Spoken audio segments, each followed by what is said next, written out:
সম্মানিত আশিক রাসূলেরা, মনে রাখতে হবে আমাদের চরিত্র, আমাদের কর্মকাণ্ড, আমাদের আদর্শ এমন হওয়া চাই যেমনটা রাসূল ও তার সাহাবাদের মতো, ওনাদের মতো আমাদের চরিত্রটা হওয়া চাই।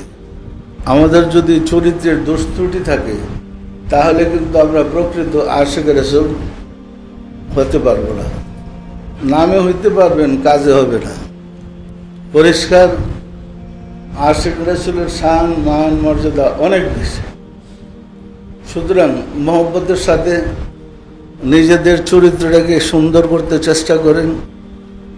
এখন আপনারা যুবক বয়সের আছেন, পর্যায়ক্রমে একদিন বৃদ্ধ হবেন। বৃদ্ধ হইলে তখন নফসের সাথে যুদ্ধ করা ভীষণ কঠিন, কারণ তখন গায়ে বল থাকে না। কিন্তু নফসের তো আর মৃত্যু হয় না, রিপুর তার মৃত্যু হয় না। দেখেন, বৃদ্ধ বয়সে মানুষ সাধারণত বারবার খিদা লাগে এবং টাকা পয়সার লোভ বাইরে যায়, অনেক সমস্যা হয়। সুতরাং যৌবন বয়সে যদি আপনি প্র্যাকটিস করেন, পরবর্তীতে আপনার এই কষ্ট হওয়ার কথা নয়। মহব্বতের সাথে তরিকার কাজ করেন।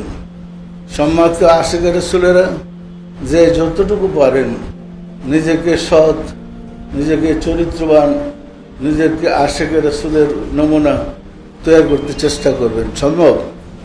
সম্ভব না সম্ভব না? তাহলে মহব্বতের সাথে সেই কাজটা করবেন। আর যে কোনো সমস্যায় আপনারা আল্লাহকে হাজির নাজির, আল্লাহকে স্মরণ রেখে কাজ করবেন। সর্বাবস্থায় আল্লাহকে নিজের মাঝে হাজির নাজির খেয়াল করে কাজ করবেন। পারবেন এটা?